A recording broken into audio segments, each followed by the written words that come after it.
Welcome to the Moved to Meditate podcast. I'm your host, Addie D. Hilster. If you're a yoga practitioner or teacher who knows that there's more to yoga than poses, but you're wondering where to find that, come join our quiet little party. Here you'll find resources to help you deepen your practice, as well as insightful conversations with yoga, movement, and meditation teachers from a range of traditions. On this podcast, we spotlight the more contemplative aspects of movement practice. So we talk about all things gentle yoga, meditation, yin, restorative, yoga therapy, mindfulness, and more. Listen in and connect to a community of like-minded practitioners.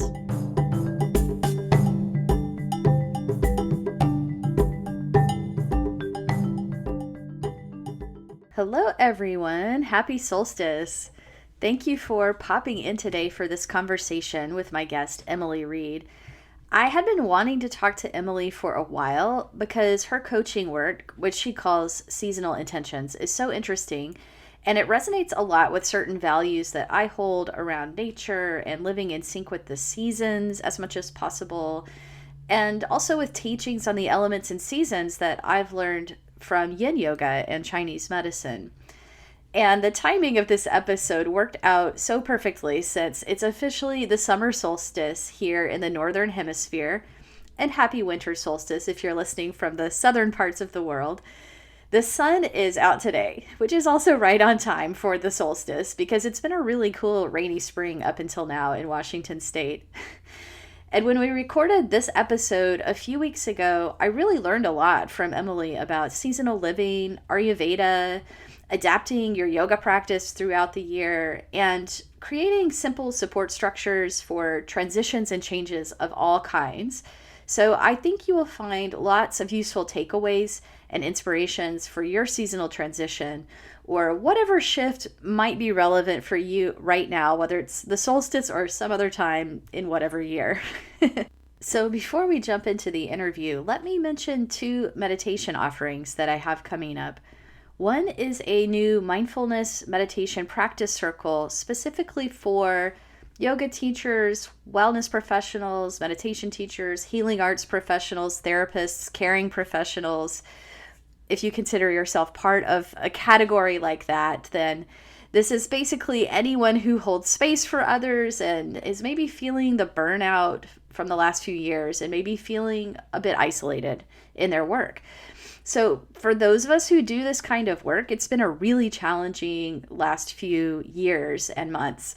Many of us have continued to show up and hold nourishing classes and sessions for our students and our clients, doing the best we can, at the same time facing massive disruptions in how we work and where we work and having financial impacts and lots of uncertainty like everyone else and personal loss and stress. So this group will not be a business mastermind or networking group. It's not about problem solving. It's not group therapy. It will be facilitated and have a focus and not be a random rant session that leaves us feeling even more jangled than before. It is actually a chance to ground yourself in your meditation practice each week with a group that gets your experiences because they do similar heart-based kinds of work, so that you can bring your whole self, let down your guard, be seen, feel held, find clarity within, and learn to use the contents of your work and life as opportunities to practice mindfulness and compassion.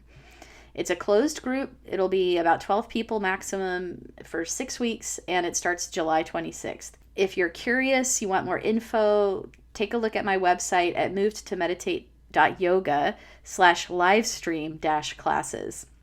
Basically the live stream class page on my website, movedtomeditate.yoga.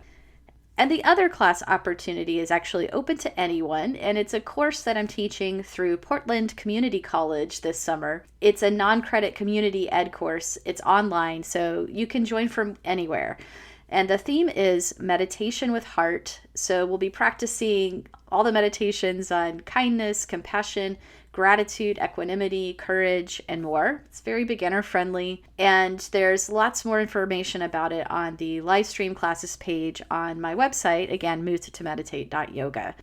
So I always love to hear from you, or if you have a question about an upcoming class or something that I talked about on the podcast, you can always reach out to me through the website. And I really appreciate you for being here. And thank you so much for your shares, your ratings, your reviews, and all of those things that have helped the podcast to grow and to expand this supportive community for all of us. I hope that you will very much enjoy today's conversation. And here we go. Hi, everybody. Welcome to today's podcast. So, we have a really fun episode, I think, today. It's going to be really informative and inspiring to talk with Emilie Reid, who is a wellness coach and yoga teacher and meditation teacher. And she really focuses on seasonal rhythms and how we can live more in flow with seasons and the shifts and changes that come with them. So, Emilie, would you tell us a little bit about your background? Because it sounds like we have a lot in common. You're a former studio owner like myself, and you teach yin yoga and other types of yoga, and you teach meditation. Can you tell us a little bit about that background and some of the things that you do? Yeah, thanks for having me. I'm so excited to be here today and chatting with you, and instead of listening, being part of the conversation. So, thank you for having me. Um, yes, I am a yoga, wellness, and instinctive meditation coach. And what that means is that I work with people both on a movement level, but also what I consider wellness is self care, and even diving into some of the food and daily routines that people have, and then also instinctive meditation. And I think from what I understand, we both have a lot in common, including some of the values we hold with meditation and the freedom that you have within that practice, and Hmm. within some of these other practices too. And yeah, yin yoga is one of my favorite practices. I really draw a lot from Ayurveda and traditional Chinese medicine through the yin tradition in my work in terms of the seasonality of things. And it really came about from what I needed, which I think is the story for most of us, right? Makes sense. I found that I needed a routine. And honestly, being a yoga studio owner, my routine was not supportive of my life and the energy I wanted to have and energy I wanted to put forth. So, even though it was so unfortunate to close the studio and that chapter of my life, I've found that since then, I've been able to practice what I preach in Hmm. a very real way in terms of having a more regular routine for my everything from my wake up to my exercise to my food intake, when and what and how, and my meditation practice. So um, I knew all this stuff before, but I've really been able to practice what I preach now in my life post yoga studio ownership. So now I work with people mostly online, although sometimes in person as well. I am currently in Connecticut, so Northeast United States, and yeah, I coach people on adjusting their routines in terms of self care, movement, yoga, and eating enough that they feel like they can take charge of the decisions of what to eat, when to move, how to move, and get the energy that they really want for their life, which really is my thing. I'm like, I want you to Hmm. live the most vibrant life possible. And for most people, that means having the energy they want to do the things that they want to be able to do, whether that's running after their grandkids or showing up for their kids or showing up for their work and their family life. Um, and so the seasonal piece has really come in partly because of Ayurveda and some of the teachings from that, also because of the yin and the traditional Chinese medicine, but thirdly, through astrology. And I'm not an astrologer. I'm a sort of a, I don't want to say a fan. I am a fan, but I'm attuned, to what's going on. But that is actually a funny story. People always ask me, like, how did you get it interested in astrology? And it's a longer story, but the short version is I did a stint as a woofer in Italy on a What's a farm. woofer? So woofing is volunteers on organic farms Okay. worldwide, and it's a worldwide organization. You can look up different volunteer opportunities. But those of you out there listening who have done a woof experience yourself, WOOF, or you've seen the sticker, you know that it's somebody that's volunteered on an organic farm somewhere in the world. And I did that for 2 months in Siena in Tuscany. And the household used biodynamic farming and biodynamic living to make certain decisions on the farm. And so that was the first time that I really tuned in to like, huh, there really is a good or ideal time for everything. And Mm, once you know when is a good time and excuse me, why, then everything is much more effective, whether that's what you're eating, what you're when you're sleeping, or if you're meditating, anything really. But I choose to focus on some of these more self-care oriented things. I love so much of what you've already just kind of introduced in describing your work. And one piece of that is just the responsiveness of the way that you view a movement or eating routine. And I think so often people, all of us are kind of like looking for what is the diet I'm supposed to be on, or what is the movement practice or exercise routine that's supposed to work the best for me. And it may not just be like one thing all the time that stays the same forever and ever. So I'd love to come back to that, but before we do, I just want to touch back to that piece about being a yoga studio owner because I so relate to that, and I think it's maybe something people who've not run a yoga studio may not quite understand what a challenging role that is behind the scenes and how on call you are all the time, and especially the small community based yoga studios where the owner is probably teaching classes and dealing with the staff and interfacing with the clientele and doing all the marketing and sweeping the floors and that whole thing. So do you want to say a little bit more about your experience with the wonderful things and the challenging things of running a studio, and also, tell us like a little bit about the timeline. Did you close because of the pandemic like we did, or what happened? Yes, it was a COVID closure, unfortunately. Us Um, too. and it was awful going through that, and I still miss so many things, mostly the people about Mhm. and the community that I built and helped build in Medford, Mass, which is where it was. Um, and, I wouldn't change it now because I'm able to work in a way that both supports my life and my family and my lifestyle in a much healthier way. And I don't just mean like physically healthy, I just mean mentally, emotionally, everything. Mhm. Um, and I loved every minute of what I did with the Yeah. studio.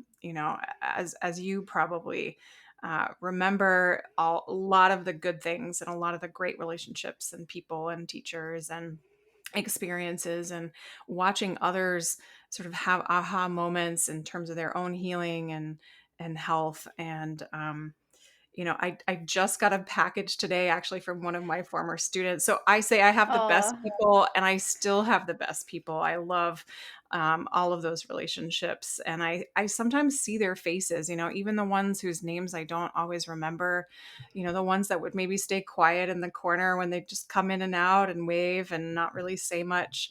Sometimes at night I'll see their faces and I'll just, send good vibes their way. So many good things. I think what I loved focusing on when I had the yoga studio was creating community and a place where people could come and find and really connect with themselves body wise, but also, whole body, whole being wise, but also mhm. connect with each other. And it was so funny to see, for example, two high school friends that hadn't talked to each other in years happened to like sit down on the yoga mat next to each other and then reconnected. So, those magical moments can only happen in so many ways.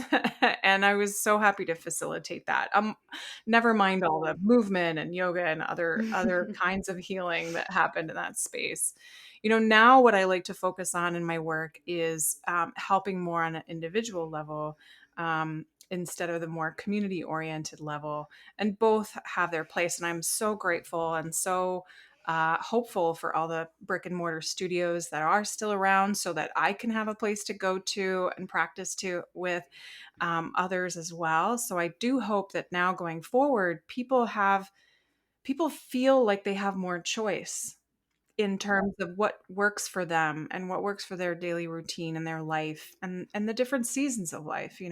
Sometimes when we're in a more recovery phase, we may not want to venture out to a yoga studio. We want to practice at home. Or if you're a mom and you have only certain amounts of time and the yoga classes aren't happening at the brick and mortar studios in your area at that time. I actually started or continued my yoga practice in a very crucial time in my life with Rodney Yee DVDs back in the Oh day. my And this gosh, I was, started with sort Rodney of the, Yee VHS tapes, so we're in the same club. so you were earlier than A little me. bit. But I remember the DVD, and it's because I had such a long commute and I lived in a community that didn't have late night yoga classes, which by the way are Mhm. not a good idea for all the reasons, especially your physical and emotional and sleep. But so I don't poo poo that, but I just wasn't able to get to a class very often. So I happened to be working part time at Borders back in those days, um, and bought myself a Rodney Yee DVD, and it helped me get through this time where if I wasn't practicing, I could feel it. It's like, when I don't read or meditate or practice or move, I can just feel it sort of, you know, Mhm. build up inside of me of this outlet that was so important, especially as a former athlete. Movement is such a part of my life. And so this is just a natural extension of something that's been happening for a long time. But to your question of some of the wonderful things and challenges, I hope that was interesting or helpful. Oh And yeah. perhaps there are some of my students from Medford listening to this podcast. Hopefully, I send you lots of love and hope to see you in real life soon. Yeah, I feel so similarly that, I really miss some of the having a gathering space and some of the opportunities to be with people. And I have such good memories of different events we had there, different visiting teachers we had come through, and just being able to convene that space. But it was challenging. It's a really hard thing to do. So when you get the chance to support your local community yoga studio, I highly encourage it. And I don't think that it's an either or with online practice and in person practice. I think it's wonderful, like you said, that we have more options now and we can kind of choose what's going to help us sustain our practice the most at any given point. And that's what matters to me is that people have access and ways to really get what they need from their practice and enhance their life and their ability to show up for their life.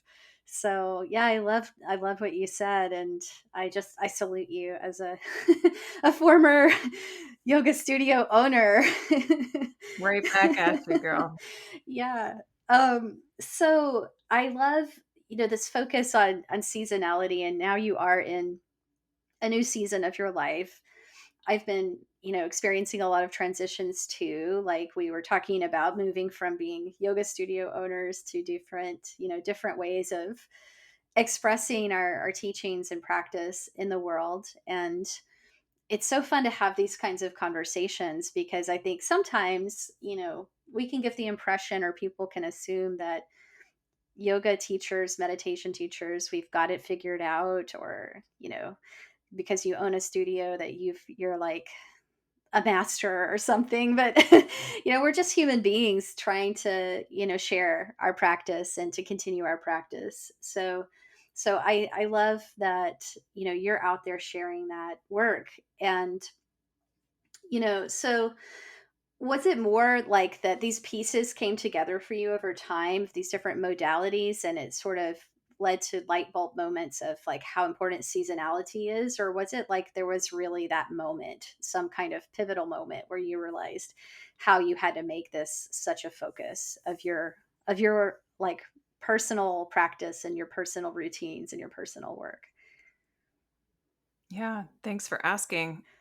There wasn't a light bulb moment in terms of having this come together as what I share now. I think, like I said, when I was running the yoga studio, I was really focused on uh, promoting a place and a space and other teachers' work in the community, and having the focus be less on me and what I personally was sharing and wanted to share. So, when it really switched gears to like, hey, what is it that I really, what's my thing, or what do people come to me for? It's, hey, what do I do when XYZ? And Hmm.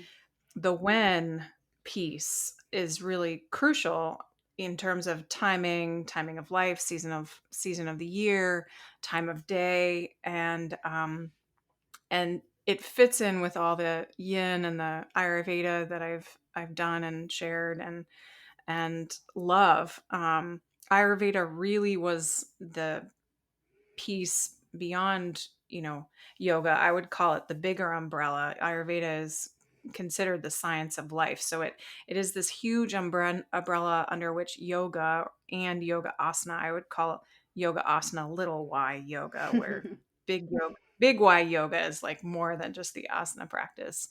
But yoga with a big Y and a little y live under this bigger umbrella of Ayurveda, which encompasses everything. And Ayurveda really looks at the seasons and the qualities in any given moment, but it's easier to kind of group things in larger moments like months or weeks or seasons or years. And that's where I think also the astrology piece comes in nicely, because once people who pay attention to seasons, or and then get nittier grittier into like the months of the year, or the bigger cycles of several years, can and that's where astrology comes in, of like these bigger cycles beyond just a year.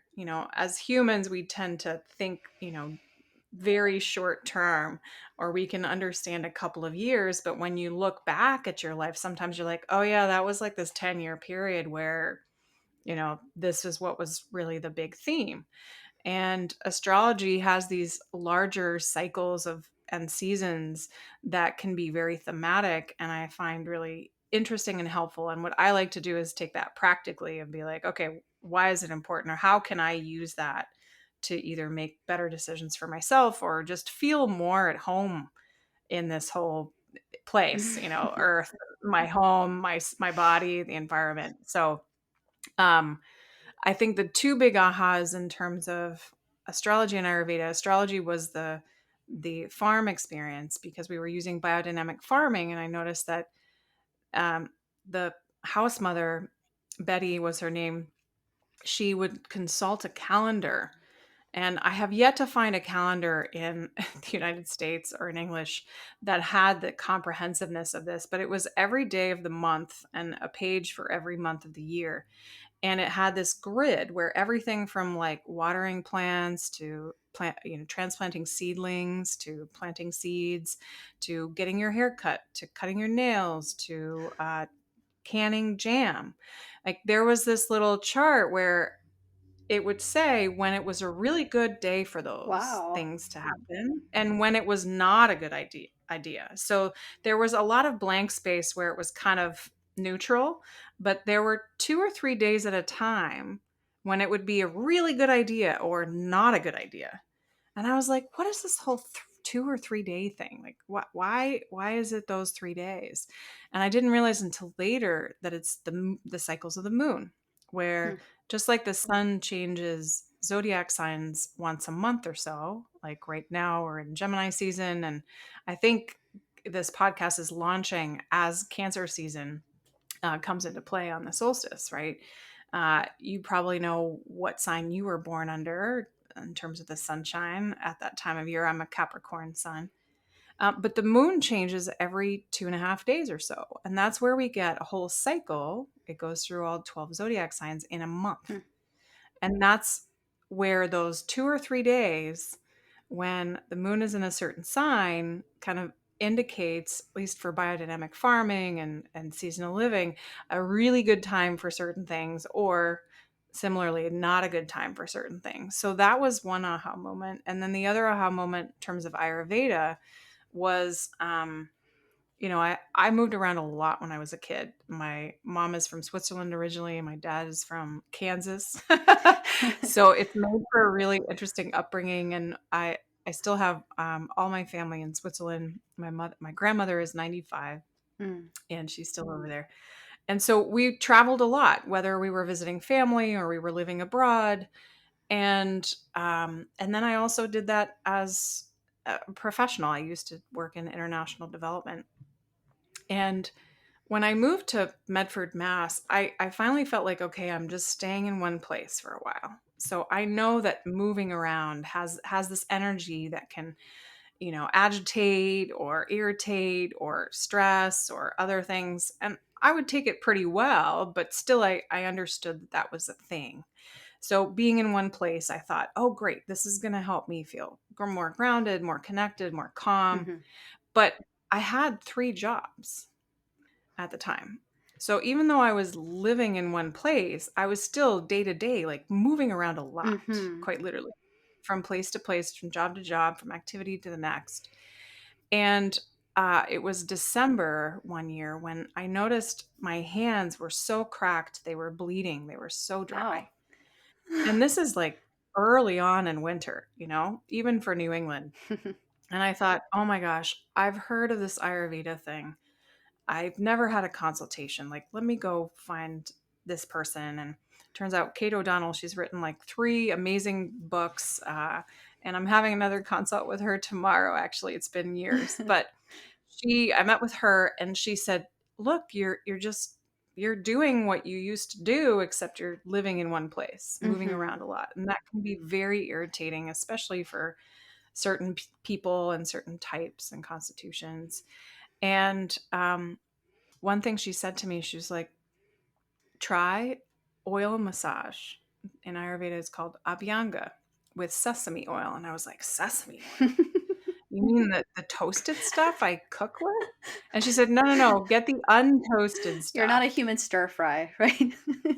But I was so desperate, Addie, that I did it that night. She said, just put it all over your whole body, rinse off, and then y- do that every day Hmm. for a couple of days and see how you feel.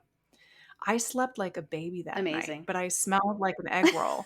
And it it really and you know what? My hands were completely fine the next day. So then of course I did this thing where I was like, "Oh, the sesame oil worked." I got myself some untoasted sesame oil. That's not for And cooking, that's for the body, correct. right? Although you can also use untoasted sesame oil for cooking. It's actually quite Okay, quite okay. healthy and great. But I thought, "Okay, I'm going to do the sesame oil on my hands and put some gloves on and it'll go in because after a few days I hadn't repeated the process. It started getting a little dry, so I got a little worried. And I put the sesame oil just on my hands and it didn't work. Hmm, They were still dry and cracking. interesting. It was only when I did the whole body oil massage. Mhm. And that was a big aha moment, not only of like you can't just spot treat everything. I think Yeah. Western medicine is really conducive to like, Yep. oh, you have a spot on your knuckle, let's treat the knuckle. Just And I this had tried immediate everything. symptom and not the systemic cause. Yeah. Yeah. Yeah, and Mm. so not only the full body oil massage, but she also gave me permission to nap and to rest, and these other things that had nothing to do in my head with this cracking of my knuckles, but had everything to do with the cracking of my That's so knuckles. And so interesting. that was the beginning of my exploration with Ayurveda, and I haven't looked back. That's really interesting. And speaking of moving around, like I've had a big move in the last year. We moved from Los Angeles to Southern Washington. It's like 1,000 miles. And I think you also recently moved as well. I mean, it has been great. We really love where we are now, but it's a challenge, especially in a pandemic. And I feel like it takes longer to kind of feel integrated to a new place because you might not be going out and doing all the things you normally would to meet people. And it's almost been a year, and I'm really just now starting to feel kind of more grounded here. So I wonder if you have, and you're in this experience too, any ideas or practices that might help with big transitions like that.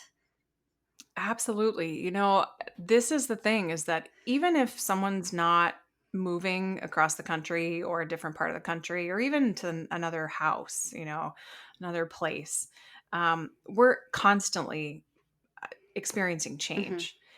And I think something you said earlier where, we're very focused on like what exercise should I do or what should I eat? It's our culture scape is very focused on what. And sometimes I think that the when and the why get lost in that. And so having a routine, which goes to the when, of like your own self-care, and when you're moving or you're experiencing a lot of change or under a lot of stress, sometimes it's that a family situation is Hmm. changing.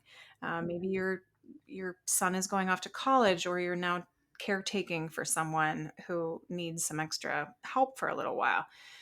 All those things are probably just as disruptive to to your system as moving to a new house or moving to a new community, because there are these changes to your rhythm.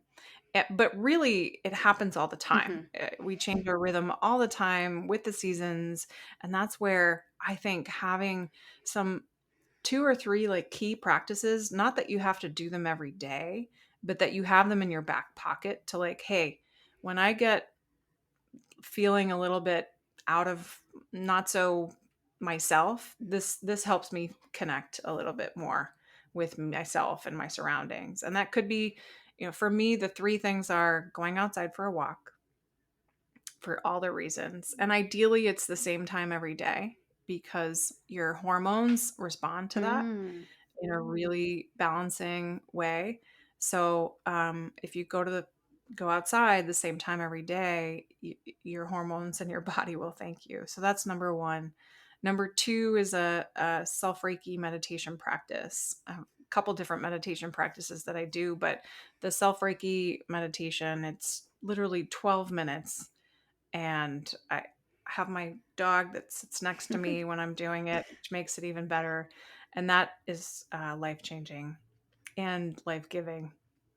And then the third thing is the Abhyanga, um, which I do regularly throughout the year, but I'll change the type of oil. So as we're coming up to summer now, since this is launching in the summer, you might use coconut oil on your body because coconut oil is cooling, it's Okay. soothing. Think about where coconuts grow. They usually grow in really hot tropical climates, and nature gives us what we need when we need it. So, if you think about if it's hot, coconuts grow there. Why? Because it's the opposite. You apply the opposite to help balance and harmonize. And this is Mm. one of the laws in Ayurveda is opposites balance. Whereas if you have something that's the same, it increases, right? So you have fire and you add hot sauce to it, it gets hotter, Right. right? Or if you have fire and you pour gas on it, it gets bigger, right? So we know those things. But if you have fire and you apply water, or if you eat hot sauce and you have some coconut water, coconut milk, maybe it will it will help to balance.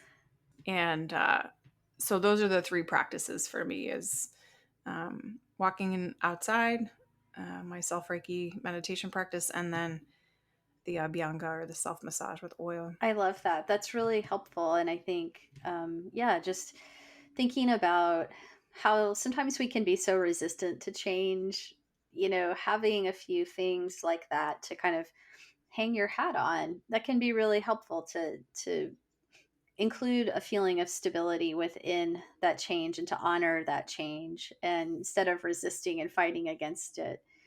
And I think so many of us have just been experiencing tons of change since the pandemic, especially really just accelerated many people's, processes of change in their lives and lifestyles. And I think for me, on the other hand, looking at the seasons and the rhythms of nature and the fact that they do change, that can actually be reassuring as well. That it's like, okay, we're not always going to be stuck in this same cycle. If this is a hard cycle for, for me to withstand, it's going to shift. And I know that, summer will pass and fall will come, and then I know winter will come. And so that's just the nature of things. And to reflect on that and to honor that with some form of practice or ritual, I think can be really helpful.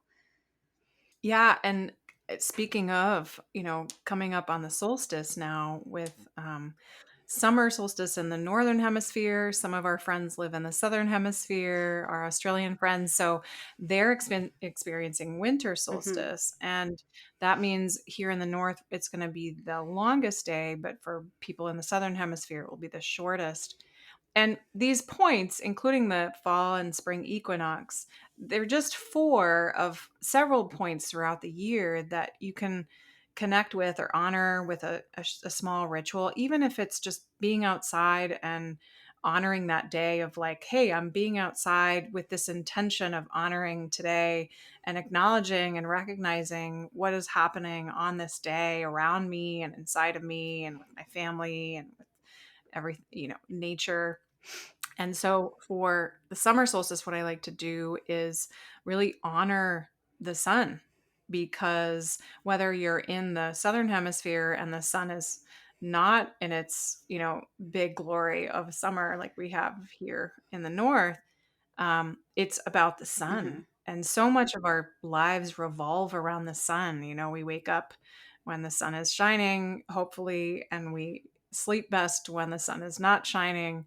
And just to honor this amazing thing that dictates so much of our life, our nutrition and our lifestyle, by just being outside and saying thank you to the sun. I love that. And you mentioned, like if you do oil massage routine, maybe shift to a different kind of oil. Are there different other things that you might do differently with, say, like your diet and different ways that you eat seasonally? Yeah, seasonal eating is really the easiest way to live seasonally and pay attention to the seasons. So, what could that look like? Well, it could look like one of the things I mentioned before was going outside and for a walk at the same time every day. When you do that throughout the year, it's hard not to notice, what's in bloom or what's not, and what's turning different colors in your own little neighborhood. It Hmm. doesn't have to be anything, significant. Beyond that. Um, but seasonal eating is really wonderful. And so the idea there is whatever's growing in your place where you are is what's seasonal, which for those of us who live in more northern latitudes can be challenging certain times of year because sometimes there isn't anything growing. Hmm. And that doesn't mean that you can't eat seasonally or that once in a while you can't have a pineapple from far away. But, I try to say 80% of the time do the best you can and the other 20% eat the pineapple. But, strawberries right now as we're recording this, it's just a few weeks before the solstice and it's now strawberry season here in the Northeast. And the strawberry full moon is happening, I believe, on June 14th. And so the couple weeks before and after that is usually when you get strawberries. And they taste so much So much better better. when they're in season and they're local and they're ripe and they're juicy. One of the things that happens with food eaten out of season is not only it doesn't taste the same, but it actually has a different effect on your system and your body, and it might not be what you need or Mm. want at that time of year. And so I think of a tomato. Tomatoes when they're juicy and ripe and fresh off the vine that you grew right outside in your garden, which is usually for at least us here in the Northeast, late August. It's not It's not or February. August into September. It's not June either. And it's definitely not February. And if you've ever had a store-bought tomato in February, Bleh. it's sour. It's not sweet, and that has a different effect on your Hmm. system. and you may not be able to digest it as well. You may get stomach upset. Sometimes I think people who, and yes, there are people who have real and true allergies, but I do think some of us, many of us, are more sensitive to certain foods different times of year, where we can handle them Mm, better certain times of year, especially when they're local and in season. And maybe it's harder to handle or harder on our system when we're eating them outside of the, or at a weird time, not just time of year, but time of day. that Um, totally makes so sense. And it's way better for the environment to eat what's close by you instead of, getting that peach from Chile in February that tastes like a tennis ball and doesn't do much for you. And, but I think it's just, I'm gonna have to use that. it's pretty much the same texture, right? But it's just, Yeah. that's an example that makes sense if you live in North America. But I'm sure that the peaches in season in Chile, if you live in Chile, are really good at that time of year. Just like right now Yes. for us, the stone fruit is coming in, and it's so much better when it's the right time for it. And it's so much better for the environment to not be trying to ship fruit, across continents. And all of that is more importantly better for you and your body and your system. Stone fruit is great in the summertime because it is cooling. Hmm. Anything that's sweet, which is why we get a lot of sweet fruits and even sweet vegetables, I would say. Like summer squash is not sour. It's got a sweetness Mm. to it, almost butteriness to Hmm. it. And sweet, the taste that's sweet is actually cooling.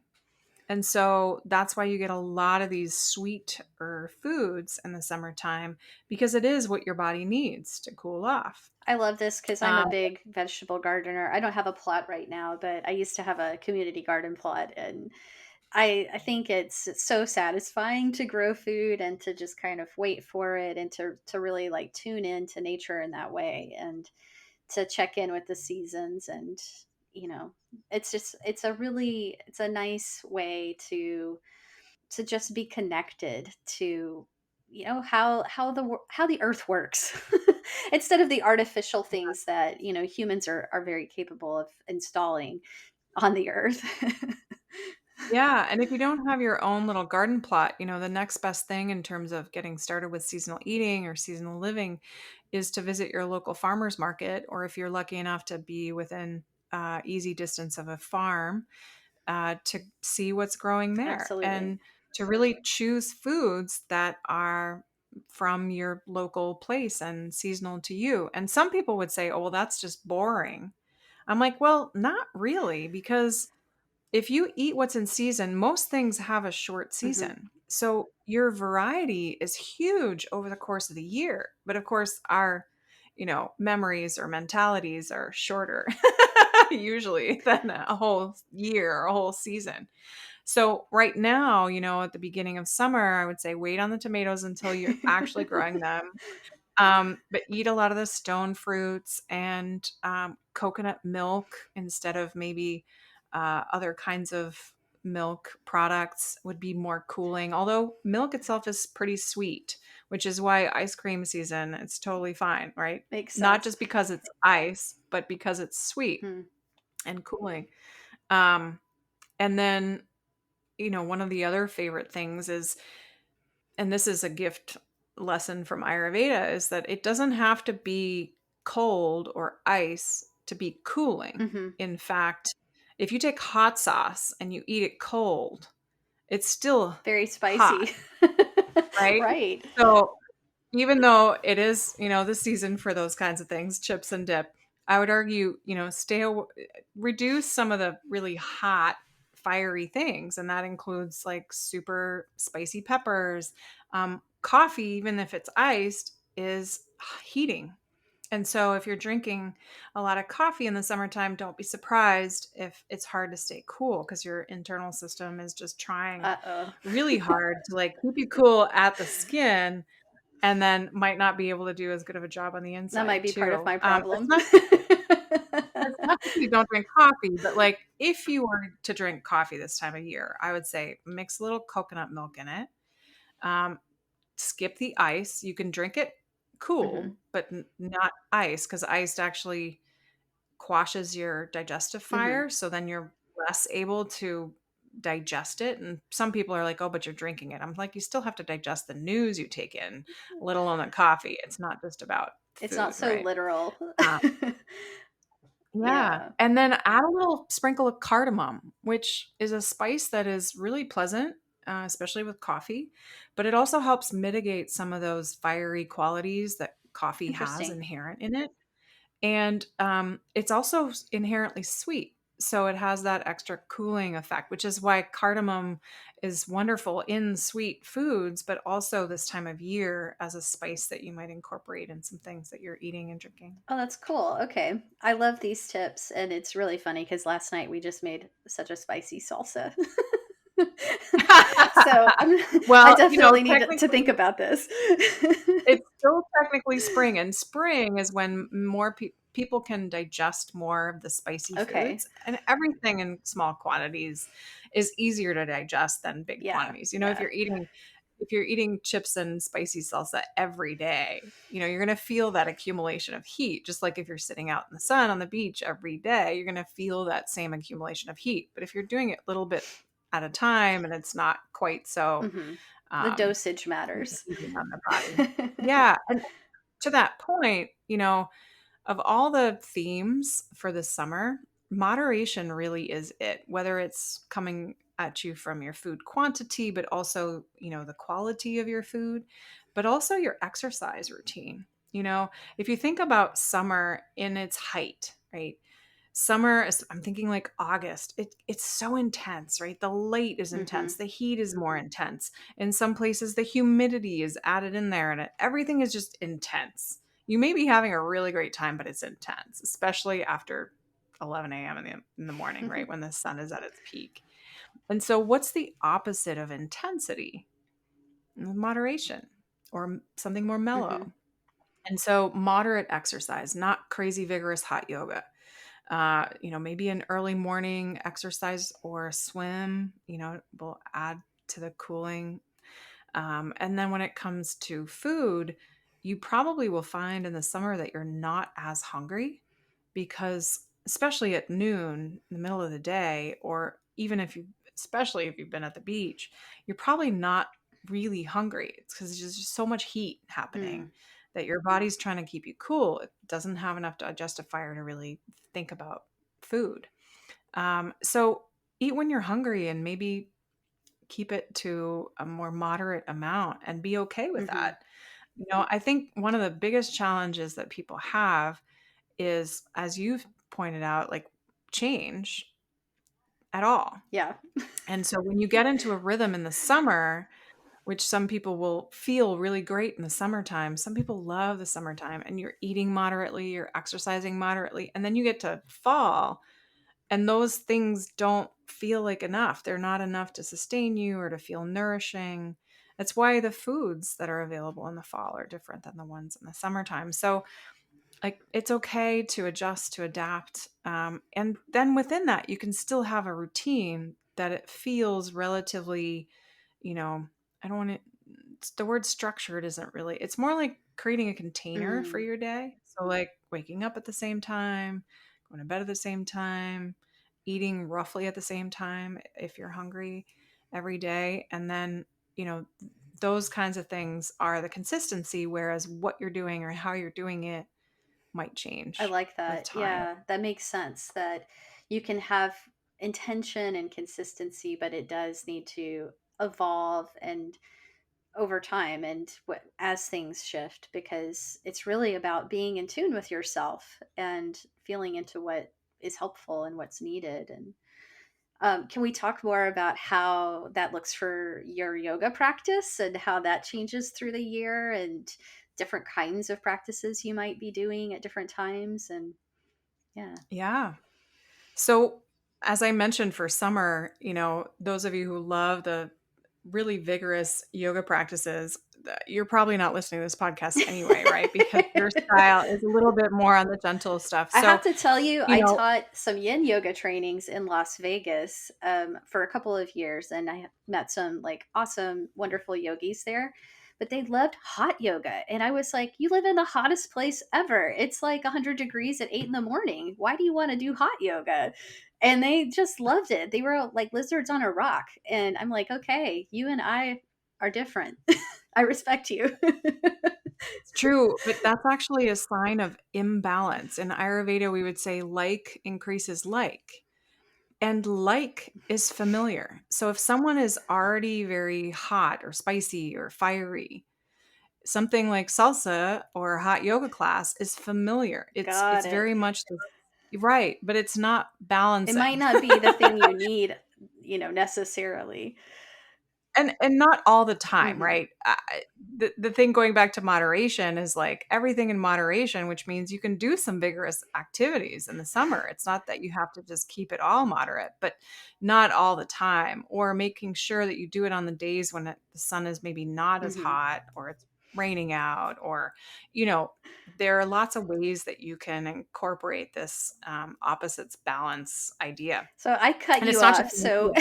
sorry, I had to Okay. interject that, but Yeah, it's so true, but it is a sign of imbalance. interesting. When you're craving, another sign of balance is when you crave what's in season. Mm, And so when you start craving strawberries or stone fruit or a more moderate practice or a swim in the pond, because those are the things that you really need to have balance, that's a sign that you're in relatively you're more in imbalanced tune because with what's around. Mhm. Yeah, that makes sense.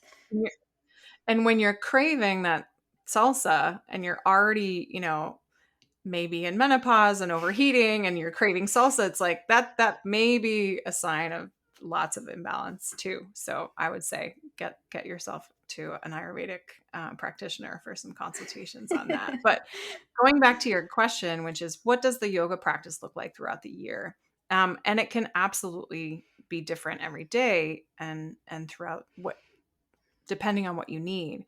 But in general, I would say summer is more of the moderate practice. So you still want to strengthen, but you don't necessarily want to move as quickly. Mm, These a lot of the vinyasa styles tend to move fast, which builds heat, and heat is not necessarily what you want. So a moderate practice with maybe less flailing of the arms, like quite literally when you lift your arms up hmm. overhead, you're bringing the heat up with you.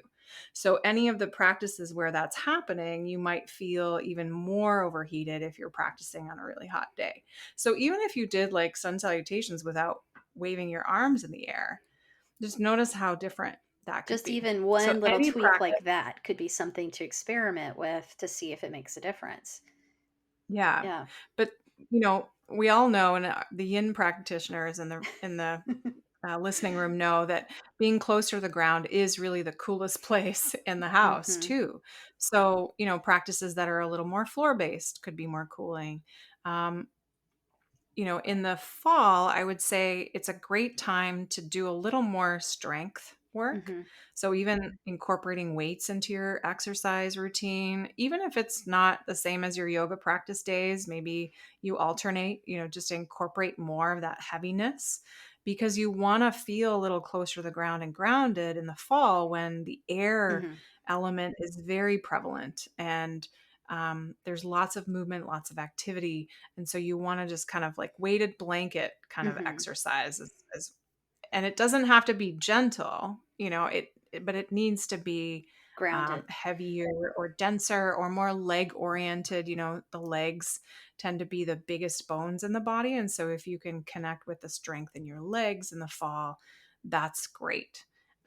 Then in the winter, you might go a little gentler, more restorative practices. And then in the spring is really when you want some more active or your more vigorous practices or more bouncy activities like tennis and running are great because you're quite literally hitting something or hitting your body against the ground, and that can help shake up this heavy feeling that's accumulated over the Hmm. winter in the spring. And so, when it comes to your yoga practice, you might incorporate a couple of jumping jacks or some other things that feel a little bouncier, more balancing on one foot kind of things. And yin yoga is something I practice all year round. Maybe you do Hmm. too.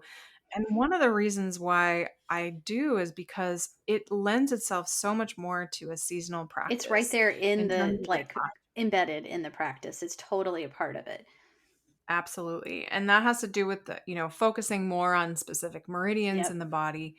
For example, in the summer, it's very much the heart time of year, and heart lives in the arms. So I mentioned don't flail your arms around, but you can, do some yin practices where you're putting some pressure on some of the points in your Mhm. arms and in your heart, on the heart meridian line, that can really help the energy move more in those places and feel less stuck. In the winter, it's the kidney time Yeah. of year. So a lot more low back focus, so that you can maybe move through some of the fear that can build up in the kidney time of year. And then in the spring, it's the liver time of year, which is very much characterized by a little bit more like frustration and anger when things are out of balance. So, side bending and some other things that can help with the liver meridians, just to move the energy. It's not about cleansing the liver or the kidney or the heart in any way, as you probably talk about in your classes and Mhm. training, but more how can you get the energy to move more freely? And for me, that's really what all of these things are about, is how can I get my energy to move more freely so that I feel more like myself? I'm not trying to be anybody else. I'm not trying to do what somebody else is trying to do. I'm just trying to do me in the best way I can. And when energy's stuck, it's hard to do that. Yeah, that totally resonates with me because and especially with like a yin yoga practice is not the same as like going to an acupuncturist who can be really specific about like what point they're needling and exactly the properties of that point. But we can stimulate a whole meridian line and just encourage a more harmonious flow of that chi through the body, that energy. And so it's really beautiful because it's like trusting in the body's capacity to balance itself and the wisdom of the body if we just kind of create a few conditions, create a container for the body to just sort of naturally find that balance. I think what you just said encapsulates really what, for me, seasonal living is all about. It's like, how can I create an environment that my particular self can thrive? And for so many of us, for some people, like we both know Shantae, Hmm. one of our mentors, she moved to a different place, or you moved to a different place to maybe be in a place that is more nourishing for you Hmm. and your system. Not everybody can do that, but we can create conditions in different ways, by the exercises we do, the movements, the food we're eating, and the lifestyle we have, and the routines we have. And so, taking that from the yin practice, you can take that into your other self-care, your meditation practice, your the way you're eating, and other self-care practices as well. Absolutely. And I think the yin practice is just is one of my favorite places to look at this and to use it as a framework because it does tie into the five elements which connect to the seasons, and every season has a particular element that we access through different meridian lines. And it just gives you kind of some tangible ways to acknowledge where you are in the season and to kind of support that and to not to get rid of anything, not to, like you were saying, get rid of that frustrated energy of spring, but to kind of realize, like, well, that's where I am in the cycle. Spring is about starting new things. And it's kind of like being a toddler where I want to get into everything, but I have to be patient because I'm not a grown up yet. And maybe it will come to fruition in the summer. Maybe that will ripen in the next season. So it's just kind of about looking at the bigger picture and just trying to like align our little human selves with that and remember that we are part of the ecosystem in that way. Yes, and that's where, you know, the astrology piece of this, even if just looking at like the cycle of every month, taking stock at the end of each month, or paying attention, and if the moon is full, like how are you feeling when the moon is full versus when it's new, and being aware of your own energies throughout these different mini cycles, not just day to day, but a little bit longer and a little bit longer. And then, we have these seasons of life where, we had a season of life where we were yoga studio owners. Other people are in a season of life where they're new mothers. Like what a new mother needs is so incredibly different than what someone else Hmm. needs at that time of life. And that's an easy example to point to, but then we don't always think like, oh, but what about, after that? It's just one big clump of time. It's like, no, actually it's not. You're changing and evolving every day, and it's not annoying to experience all these changes if you can be aware of where you are and embrace sort of practices that can support.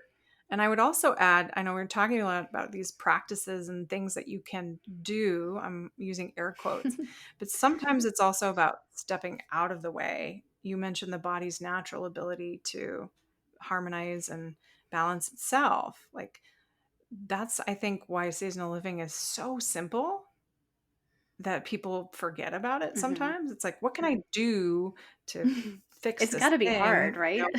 It's gotta be harder than that. Sometimes it's like, no, you just stop doing this other thing and you know, let your body take care of itself. Hmm. And sometimes that's the hardest choice to make for many of us, especially in our culture scape where the doing is highly, highly We're pretty revered. young, as opposed to the yin side would be like the stepping back, get out of my own way, maybe have a new perspective, maybe, take a broader view.